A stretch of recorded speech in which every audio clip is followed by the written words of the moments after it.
féliciter aussi pour la confiance renouvelée du chef de l'État à votre endroit. Je vous félicite aussi parce que je me rappelle la session passée, nous avions un problème au niveau de l'hôpital de Kolda, c'est que nous avions un problème de cardiologue.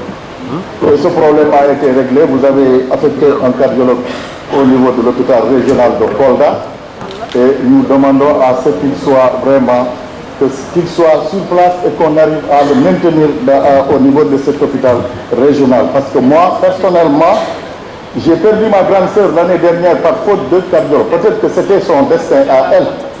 Mais c'est lors de son transfert de Kolda à Ziguinchor qu'elle a rendu là. Pourquoi? Parce que à Kolda, on ne nous avait pas vraiment pu nous dire exactement si elle avait l'hépatite B, quelle était vraiment sa maladie. C'est au dernier moment qu'ils nous ont demandé d'aller à Ziguinchor pour voir un cardiologue. Alors qu'elle était en phase terminale, c'était trop tard. Donc nous vous remercions et vous félicitons pour cela. Cela dit, monsieur le ministre, l'hôpital régional de Kolda est bâti dans une cuvette, dans une zone marécageuse.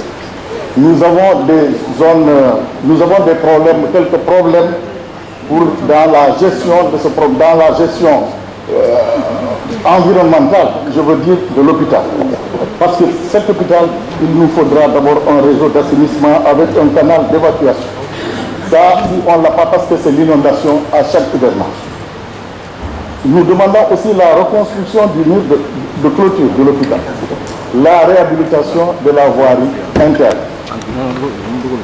L'hôpital de Kolda, je peux dire, c'est un géant à pied d'argile, parce que vu de l'extérieur, la bâtisse elle est imposante.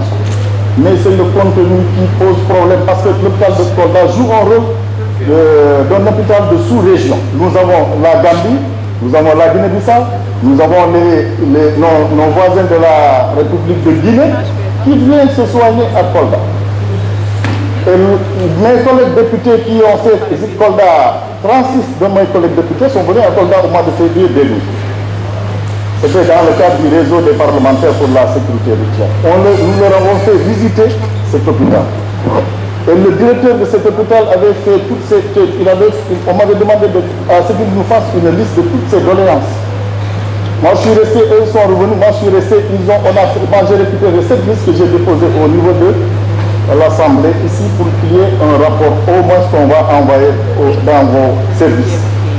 Alors jusqu'à présent, je pense que ce problème-là encore est resté à l'attente et que aussi je demande à mes collègues qui étaient venus à Kolda de porter le plaidoyer pour l'hôpital de Kolda parce que c'est l'engagement qu'ils avaient pris d'ailleurs en nous disant que le président Sédou, malheureusement il n'est pas là, c'est l'engagement qu'ils avaient pris pour nous aider à au moins régler les problèmes primaires de l'hôpital régional de Kolda. D'abord, sur le plan ressources humaines, il nous faut un deuxième gynécologue. Il nous faut un médecin radiologue, un médecin anesthésiste, réanimateur.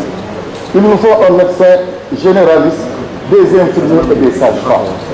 Et le matériel de service, j'en passe parce que le conseil départemental qui gère la compétence transférée par rapport à cet hôpital, et le conseil départemental n'a pas de ressources. Mais malgré ces mêmes ressources, avec les fonds de dotation et de concours, on arrive à apporter de l'aide à cet hôpital. Donc, monsieur le ministre, nous vous demandons de nous assister par rapport à cet hôpital qui joue un rôle, comme je l'ai dit tantôt, un rôle de sous-région. Alors, cela dit, monsieur le ministre, je vous réitère encore mes amitiés et mes félicitations et vous dis bon vent par rapport à votre nouvelle charte. Je vous remercie. Merci.